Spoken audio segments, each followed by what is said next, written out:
Hello students, welcome to the channel of Vedant classes. मैं Keval sir और आप सभी को जय श्री कृष्ण। कैसे आप सब लोग? एकदम बढ़िया। तो आज हम स्टार्ट करेंगे एक एमसीक्यू सीरीज जो है काफ़ी इजी चैप्टर है वैसे तो। जो चैप्टर 15 है साइंस का, अवर एनवायरनमेंट। तो उसके आज कुछ क्वेश्चंस हम यहाँ पे सॉल्व करेंगे। So let's start with the first one. So acid rain is caused by the oxides of, तो इसमें आएगा आंसर सल्फर और नाइट्रोजन, दोनों के ऑक्साइड्स है वो अफेक्ट करते हैं एसिड रेन को। Let's see the next.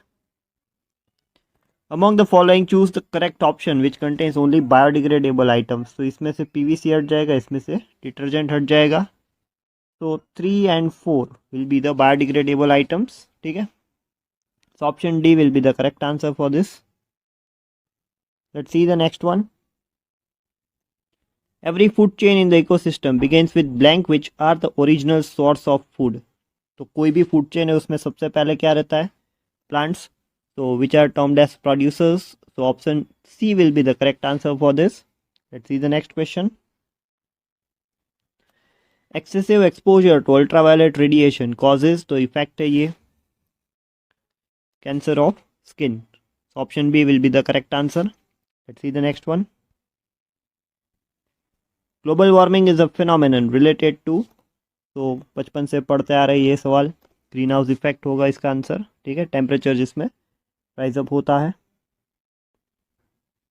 Let's see the next one. Green plants utilize blank percent of sun's energy to prepare their food by the process of photosynthesis. तो इसमें answer आएगा 1%. It utilize 1% of total solar energy. ठीक है, तो ये याद रखना, काफ़ी इंपॉर्टेंट क्वेश्चन है ये। Let's see the next one. If 100 joule is available at the producer level in a food chain, then the energy available to secondary consumer.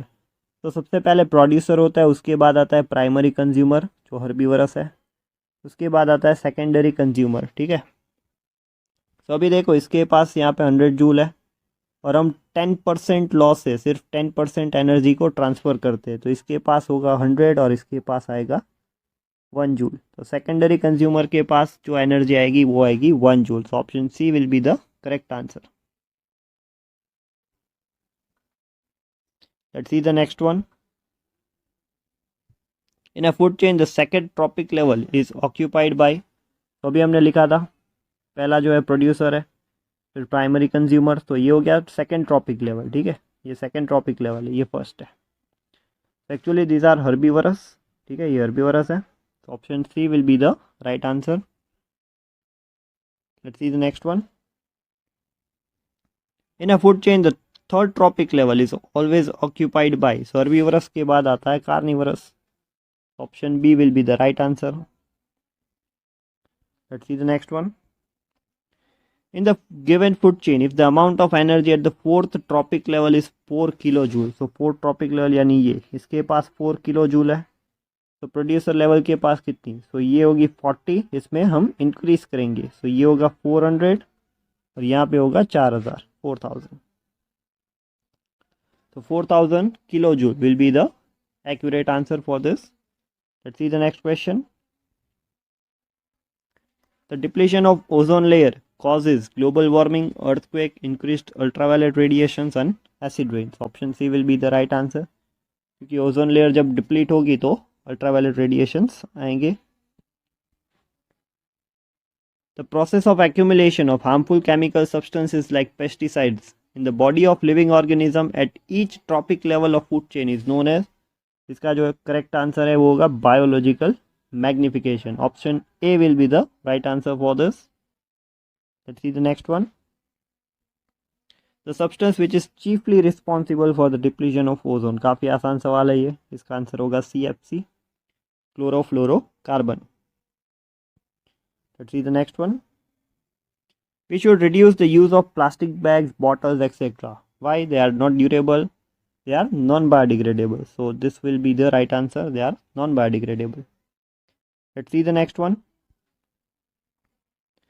What will happen if deer is missing in the food chain? तो अगर dear को यहाँ से हटा दो तो tiger का food चला गया, तो टाइगर की पॉपुलेशन डिक्रीज होगी क्योंकि अब उसके पास खाने के लिए फूड नहीं है, और जो ग्रास होगा एक्चुअली, ठीक है, उसको जो खा रहा था डियर अब वो चला गया है, सो ग्रास की जो पॉपुलेशन है वो इंक्रीज होगी क्योंकि उसको अब कोई नहीं खाएगा। तो ऑप्शंस के अकॉर्डिंग टाइगर इंक्रीज, सो नहीं, ग्रास डिक्रीज नहीं, tiger will start eating grass, ऐसा कभी नहीं होगा क्योंकि वो कार्निवरस है।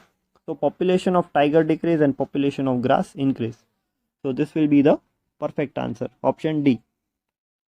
Let's see the next one. Which among the following is correct full form for DDT? So इसका आंसर होगा dichloro diphenyl trichloroethane, dichloro diphenyl trichloroethane. Very important question, very important, काफ़ी इंपॉर्टेंट क्वेश्चन है। Let's see the next. Which among the following statement is incorrect in view of the plant? They convert solar energy into mechanical energy. Incorrect. So ये भी incorrect है। They prepare their food from organic compounds. ये भी incorrect है क्योंकि यहाँ पे inorganic आता है। They are also called producers. तो ये correct statement है, ये तो correct होगा। They are the initial source of energy in food chain. So ये भी correct है। So actually ये जो क्वेश्चन है इसमें ये ऑप्शन ए और बी ये दोनों इनकरेक्ट स्टेटमेंट्स होंगे, ठीक है, क्योंकि वो सोलार एनर्जी को प्लांट है वो केमिकल एनर्जी में कन्वर्ट करता है, फोटोसिंथेसिस रिएक्शन। और दूसरा जो ये ऑप्शन है, it consumes the inorganic compound not the organic compound, ठीक है, CO2 और H2O इनऑर्गेनिक कंपाउंड है। तो इसमें ए और बी दोनों आंसर सही होंगे because they both are incorrect. Okay, let's see the next one. Which of the following chemical causes depletion of ozone layer? So again, chlorofluorocarbon will be the right answer. Let's see the next one. Which of the following is an abiotic component of ecosystem? So abiotic यानी non-living.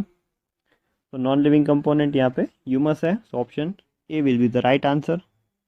Let's see the last question. Which of the following is biodegradable? तो biodegradable इसमें ये नहीं होगा, ये नहीं होगा। Cow dung will be the biodegradable, ये भी नहीं होगा, ठीक है। सो यहाँ पे हमने बहुत से सारे अच्छे अच्छे क्वेश्चंस को देख लिया एनवायरनमेंट के। कुछ और अच्छे क्वेश्चंस मैं लेके आऊँगा पार्ट 2 में। तो इसमें से किसी भी क्वेश्चन में अगर आपको डाउट है तो कमेंट सेक्शन में बता सकते हो। So thank you so much.